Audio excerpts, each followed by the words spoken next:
Hey there, what's going on? So, picked up a new bike this week. Got the new Giant Revolt Advanced Zero, and I have to say I'm quite impressed. Got out for the first ride on it today, and wow, is all I got to say. Wow, the thing was impressive. Now, I'm coming from not a ton of background in gravel. I've been riding gravel bikes for about 2 years. I have a Jamis Renegade Expat steel frame bike that has served me very well. I love the bike, it's a great bike. But wow, the difference in this. So the Advanced Zero has the GRX Di2. And the obviously carbon frame, the Praxis carbon cranks, 4832 I believe on the chain rings, and then the 11-speed Ultegra on the back. It's impressive.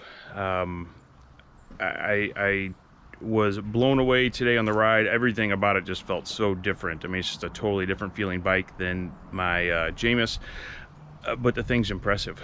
I haven't really done anything to it yet except for take stickers off of it, and I did throw a mount on the front of the bars for my Garmin and the Outbound headlight. This is the Outbound's overhang light that I use for mountain biking for my helmet light, but it works great on the gravel bike because it does have a strobe, so I use it.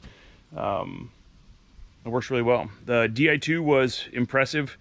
I did have a couple of misshifts today. That was my fault, not GRX's fault or Shimano's fault.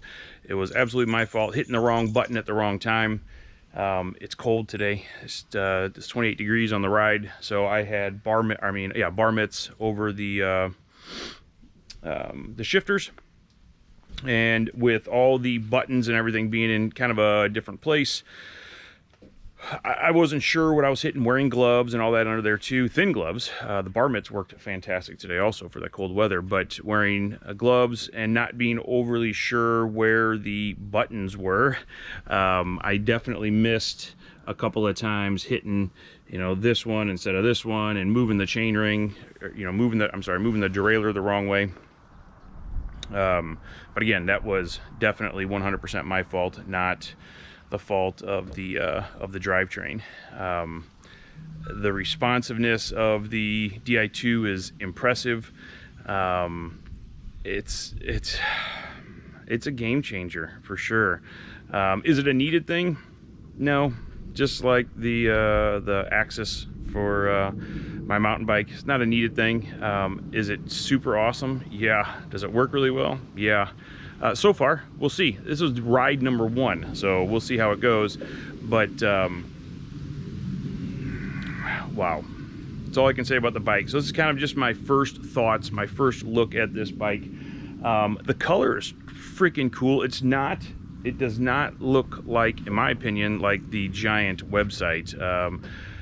Now, you have to take this with a grain of salt because I'm a little bit colorblind, but I think it primarily looks kind of like a plum purple and almost a orangish brown. I wouldn't say burnt orange. I think it's more brown than orange, but I think it's gorgeous. It's what they call it Chameleon Mars, so it changes color a little bit depending on the angle that you look at it. It's sharp looking for sure. Threw some pedals on, threw some bottle cages on, and went for a ride this morning. I don't know that I'd change much else. I was going to change the seat out, but I figured I'd give the Giant seat a go just to see what I think of it. For this morning's, it was a 30-mile ride, 2,700 feet of elevation, something like that. So not a long ride, but it's a good ride. It was great, brisk morning, so it felt good out there. But I thought the saddle felt great.